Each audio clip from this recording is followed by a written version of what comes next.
రెచ్చగొడుతూ right. Welcome back to the debate. శుబ్లి గారు నమస్తే అండి.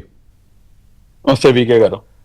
శుబ్లి గారు, ఎక్కడో ఒక చోట అప్పుడప్పుడు సమాజం అన్న తర్వాత, మనుషులు అన్న తర్వాత ఏదో చిన్న చిన్న ఘర్షణలు లేకపోతే చిన్న చిన్న కోపాలు తాపాలు ఇటువంటి సహజంగా తలెత్తుతుంటాయి. ప్రపంచం అంతటా అక్కడక్కడ జరుగుతూనే ఉంటాయి ఇవి.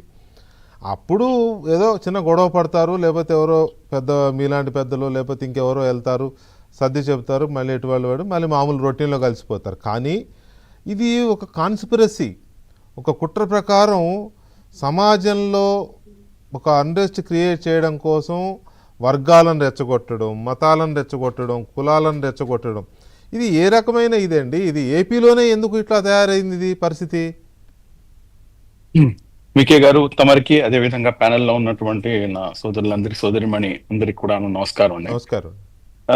వికే గారు, ఇక్కడ నేను చిన్న లాజిక్ తో నేను మొదలు పెడదాం అనుకుంటున్నాను. ఇక్కడ మనం గమనించాల్సిన అంశం ఏంటంటే, ఇప్పుడు ఫర్ ఎగ్జాంపుల్ మన ప్యానెల్లో ఉన్నటువంటి ఇంక్లూడింగ్ యూ, మీరు ఒక టార్గెట్ ఫిక్స్ చేసుకుని ఉంటారు. ఆ టార్గెట్ ఏంటంటే మీరు ఇంకా ముందుకు వెళ్ళాలి, లేకపోతే మీ కెరియర్ లో ఇంకా ముందుకు కొనసాగాలని చెప్పేసి పట్టాభన్న కానీ, మీరు కానీ, లేకపోతే సోదరిమణి కానీ, సోదరుడు కానీ, అందరు కూడా ఇంక్లూడింగ్ మై సెల్ఫ్, అది ఆ టార్గెట్ ని అచీవ్ చేసే మార్గంలో ఏంటంటే మీరు ముందుకు వెళ్ళేటప్పుడు, మీ గమ్యాన్ని చేరుకునేటప్పుడు ఏంటంటే మధ్యలో అనేకమైనటువంటి అడ్డంకులు వస్తాయి. ఆ గమ్యంలో వెళ్ళేటటువంటి పరిస్థితుల్లో ఏంటంటే చాలా మంది కుక్కలు మురుగుతాయి, చాలా మంది ఏదేదో చెప్తుంటారు, రాళ్ళు విసురుతుంటారు, ఇవన్నీ ఉంటాయి. వీళ్ళన్నిటికి కూడాను సమాధానం చెప్పుకుంటూ వెళ్తే కనుక మీరు కానీ, మేమందరం కూడా కానీ, ఇంక్లూడింగ్ ఈ స్టేట్ కానివ్వండి, ఈ భారతదేశం కానివ్వండి, ఆ గమ్యస్థానానికి చేరుకోగలుగుతుందా? నేను డైరెక్ట్ గా పాయింట్ మీదకి వస్తే కనుక, ఈ రోజున ఏదైతే ఈ కుట్రపూరితమైనటువంటి రాజకీయం అంటాం సార్, ఎందుకంటే రాష్ట్రంలో ఇటువంటి అంశాలు ఏదైతే అభివృద్ధి, పెట్టుబడులు, పరిశ్రమలు ఏదైతే కూటమి ప్రభుత్వం గత 2 సంవత్సరాల నుంచి చేస్తుందో, ఈ అంశాలపై ఎక్కడైనా కానీ లాస్ట్ 3 to 4 days నుంచి చర్చ ఎక్కడైనా జరుగుతుందా? కంప్లీట్ గా డైవర్ట్ అయిపోతుంది. మీరు యూట్యూబ్ ఓపెన్ చేస్తే చాలు, సోషల్ మీడియా తీస్తే చాలు, ఈ ఈ ఈ అంశాల గురించే మనకి ప్రస్తావనలకు వస్తాయి. నేను ఈ అంశాలని చెప్తున్నాను, కనీసం వీటి గురించి మాట్లాడాలని చెప్పి కూడా నేను భావించడం లేదు. ఎందుకంటే మా ఫోకస్ కంప్లీట్ గా డైవర్ట్ అయిపోయింది. వీళ్ళు కంప్లీట్ గా డైవర్షన్ పాలిటిక్స్ కి వైపుగా ఏంటంటే ఇటువంటి విధ్వంసకరమైనటువంటి రాజకీయాలను ఎంకరేజ్ చేయడానికి, విధ్వంసకరమైనటువంటి రాజకీయాలని మాత్రమే దానిపైనే వీళ్ళు ఈ కులాల మధ్య, మతాల మధ్య, ప్రాంతాల మధ్య, వర్గాల మధ్య, ఇంక్లూడింగ్ ఫ్యాన్స్ మధ్య ఇటువంటి రచ్చ తీసి దాని ద్వారా ఏంటంటే రాజకీయ పబ్బం గడుక్కోవాలని చెప్పేసి చూస్తారు. మీరు ఇక్కడ చూసుకుంటే కనుక ఎవరైనా కానీ వీళ్ళు ఏఎంఎన్ఎస్ స్టీల్ ప్లాంట్ గురించి కానీ, ఎంఎస్ఎంఈ ప్రోత్సాహం గురించి కానీ, డేటా సెంటర్ల గురించి కానీ, గ్రీన్ ఎనర్జీ ప్రాజెక్ట్ గురించి కానివ్వండి, ఎలక్ట్రానిక్స్ తయారీ గురించి కానివ్వండి, ఏదైతే ఎరోసెల్ మిట్టల్ ఎంఎన్ఎస్ అనకాపల్లిలో వచ్చిన దాని గురించి కానీ, జేఎస్డబ్ల్యూ స్టీల్ గురించి కానీ, AMCA project for the fighter jet కానీ, గూగుల్ డేటా సెంటర్ కానీ, NTPC, Tata power, Hero MotoCorp, Foxconn, TCS, Infosys, Cognizant, ఇలాగా చెప్పుకుంటూ పోతే రాయల్ ఎన్ఫీల్డ్ వరకు. ఇప్పుడు గతంలో మాట్లాడుకుంటే లోదుస్తులు కంపెనీ దగ్గర నుంచి తీసుకొని అన్ని కూడాను వెనక్కి వెళ్ళిపోయినటువంటి దాఖలాలు. దీనిపై మాట్లాడటానికి వాళ్ళ దగ్గర ఏమైనా మ్యాటర్ ఉంటుందా? ఇంకా నేను చాలా వరకు నేను కట్ మాట్లాడతారు, అవి మేమే తెచ్చామని క్రెడిట్ చోరీ కిందకి వెళ్తారు. కాబట్టి ఇదంతా ఒక ఎత్తు అయితే గనక, ఈ రోజున రాష్ట్రంలో ఉన్నటువంటి మరీ ముఖ్యంగా నేనైతే ఒక మనస్ఫూర్తిగా ఒక సజెషన్ అయితే ఇవ్వదలుచుకుంటానండి దళిత క్రైస్తవ సోదరులకి. ఎందుకు నేను దళిత క్రైస్తవ సోదరులు అంటున్నానంటే, ఇక్కడ ప్రతి వర్గంలో కూడాను మంచోళ్ళు ఉంటారు, చెడ్డోళ్ళు ఉంటారు. కానీ ఇక్కడ మీరు చాలా చాకచక్యంగా మీరు గమనించాల్సింది ఏంటంటే, జగన్మోహన్ రెడ్డి గారు నేను క్రైస్తవుణ్ణి అని చెప్పేసి మీరు చాలా గర్వంగా, చాలా ఇదిగా చెప్తారు. Yes, I'm also proud to be an Indian Muslim అని చెప్పి నేను కూడాను గుండె బాదుకొని చెప్తాను, మీరు కూడా చెప్తారు, అందుకు డౌట్ లేదు. Yes, it's very good.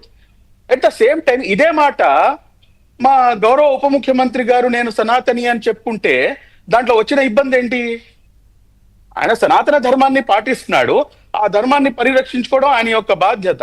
అందులో తప్పేంటి? ఇప్పుడు నేనున్నాను, నాకు ఎవరైనా కానీ ఎక్కడ అది ఎటువంటి ఇబ్బంది జరిగినా లేకపోతే ఎవరైనా ఆ, నోటికి వచ్చినట్టు మాట్లాడితే కనుక ఖచ్చితంగా నేను కౌంటర్ ఇస్తాను. ఎందుకు?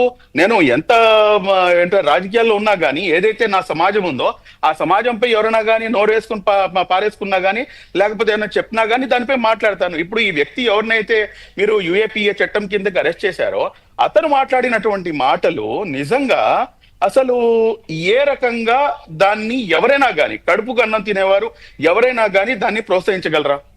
ఎవరైనా కానీ దాన్ని సమర్థించగలరా? ఎవరైనా కానీ దానికి సపోర్ట్ గా ఎవరైనా నుంచోగలరా? ఎంత దారుణమైనటువంటి మాటలు!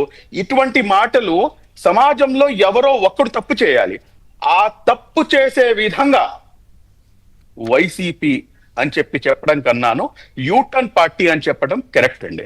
ఎందుకు యూటర్న్ పార్టీ అంటున్నానంటే ప్రతి అంశంలో కూడాను మీ యూటర్న్ తీసుకున్నారు, ఇంక్లూడింగ్ ఈ అంశంలో కూడాను మీరు ఇండైరెక్ట్ గా యూటర్న్ తీసుకున్నారు. ఈ రోజున అతన్ని మీరు రోడ్డు మీదకి వదిలేశారు, మాకు సంబంధం లేదన్నట్టుగా మీరు వదిలేశారు. అంటే మీరు వాడుకున్నంత వరకు, మీకు అవసరం పడినంత వరకు అతనితో ఏ రకంగా అయితే మీరు రెచ్చగొట్టే వ్యాఖ్యలు చేయించాలో, ఏ రకంగా అతని మీరు ప్రోత్సాహం అందించాలో అన్ని రకాలుగా కూడాను అందించి ఈ రోజున యూటర్న్ తీసుకొని సింపుల్ గా ఏ రకంగా అయితే ఈ అమరావతి రాజధాని అంశంపై మీరు యూటర్న్ ఎన్నిసార్లు తీసుకున్నారు దాని గురించి అయితే ప్రత్యేకంగా మాట్లాడాల్సినటువంటి అవసరం లేదు. ఎస్ వీఆర్ వెల్కమింగ్ అన్నారు, నేను ఇక్కడే ఇల్లు కట్టుకుంటానన్నారు, మళ్ళీ ఇంకోటి అన్నారు, మళ్ళీ ఇంకోటి అన్నారు, మళ్ళీ 3 రాజధానులు అన్నారు, అక్కడ తీసుకెళ్లి 400 కోట్లు తగలెట్టారు. ఇప్పుడేమో మళ్ళా వచ్చేసి మళ్ళా మావిగన్ అని చెప్పేసి మచిలీపట్నం గుంటూరు ఇది అని చెప్పేసి మాట్లాడుతున్నారు. ఇదే విధంగా ఇప్పుడు ఈ అంశంలో కూడా చేశారు. కాబట్టి దళిత మన క్రైస్తవ సోదరులందరూ కూడా ఇతను మాట్లాడినటువంటి మాటల్ని మన మొత్తం సమాజం ఎందుకు దాన్ని మనం తీసుకోవాలి? అతను చేసింది తప్పు అయితే తప్పు అని చెప్పేసి, ఇప్పుడు ముస్లిమ్స్ ఉన్నారు, లేకపోతే హిందువులు ఉన్నారు, హిందువులు ఎవరైనా కానీ తప్పు చేస్తే అది మొత్తం హిందూ సమాజం చేసినట్టు కాదు కదా. ఎట్ ద సేమ్ టైం ముస్లిం ఎవరైనా తప్పు చేస్తే గనక అది మొత్తం ముస్లిం సమాజం చేస్తుందని చెప్పేసి ఏ రకంగా మనం ఆపాదించగలము? అదే విధంగా ఇక్కడ ఒక వ్యక్తి చేసినటువంటి తప్పుని వీళ్ళు చాకచక్యంగా మతాల మధ్య, కులాల మధ్య ఒక వైషమ్యాన్ని పెంచాలని చెప్పేసి దీన్ని మొత్తం సమాజంపై, మొత్తం మతంపై ఆపాదించే ప్రయత్నం చాలా చాకచక్యంగా చేస్తున్నారు. దాంట్లో సక్సెస్ అయ్యేందుకు అనేక విధాలుగా, విధాలుగా ఇటువంటి వాళ్ళందరినీ కూడాను పావుల కిందకి వాడుతున్నారు. కాబట్టి వీళ్ళందరూ కూడాను మన మరీ ముఖ్యంగా చాలా జాగ్రత్తగా గమనించాలి. ఇక్కడ ఇంకొక అంశం, నేను ఇక్కడ ఒక ఎగ్జాంపుల్ చెప్తాను సార్. ఇందాక మీరు బ్రేక్ తీసుకోక ముందు ఒక మాట చెప్పి మీరు బ్రేక్ తీసుకున్నారు. మీరు ఒకసారి గమనిస్తే గనక ఇదే తీరు గతంలో మీకు చూసుకుంటే గనక పాత బస్తీలో ఎక్కడైనా కానీ ఒక ముఖ్యమంత్రిని మార్చాలన్నా, ఒక ముఖ్యమంత్రిని దించాలన్నా, ఒక ముఖ్యమంత్రిని ఎక్కించాలన్నా కానీ ఏం చేసేవారు? మీకు, నాకు, మన అందరికీ తెలుసు. యాజ్ సింపుల్ యాజ్ దట్, మతాల మధ్య, వర్గాల మధ్య ఒక చిచ్చుని రెచ్చగొట్టేసి తద్వారా వచ్చినటువంటి ఏదైతే మంటలు ఉన్నాయో ఆ మంటలపై మీరు కాచుకునేవాళ్ళు, ఆ మంటలపై ఎక్కి మీ యొక్క రాజకీయ పబ్బాన్ని గడుపుకునేవారు. సేమ్ అదే లాజిక్ ఇక్కడ కాస్త డిఫరెంట్ గా బిహేవ్ చేస్తున్నారు. కాబట్టి అప్పుడు ఈ అన్ని అంశాలను తీసి పక్కన పెట్టిన నాయకుడు ఎవరు?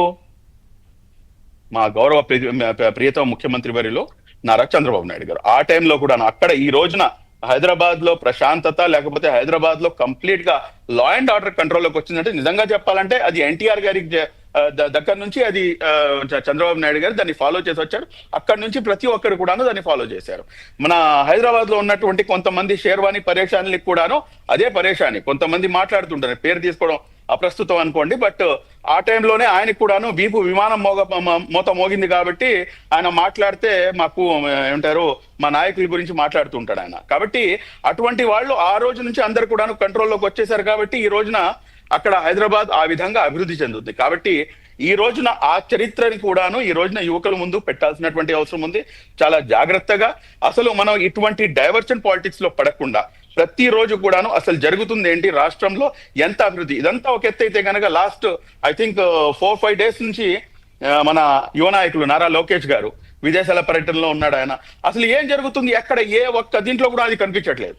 మొత్తం కొట్టుకుపోయింది. టోటల్ గా ఏంటంటే ఈ విధ్వంసాల గురించి, లేకపోతే ఈ కులాల మధ్య, మతాల మధ్య ఇదే రచ్చ. ఇదేనండి మాకు కావాల్సింది, యువతకు కావాల్సింది ఏంటి? రైట్. ఒక్క నిమిషం శుభ్లీ గారు. కిరణ్ రాయల్ గారు, గుడ్ ఈవినింగ్ అండి. కిరణ్ రాయల్ గారు,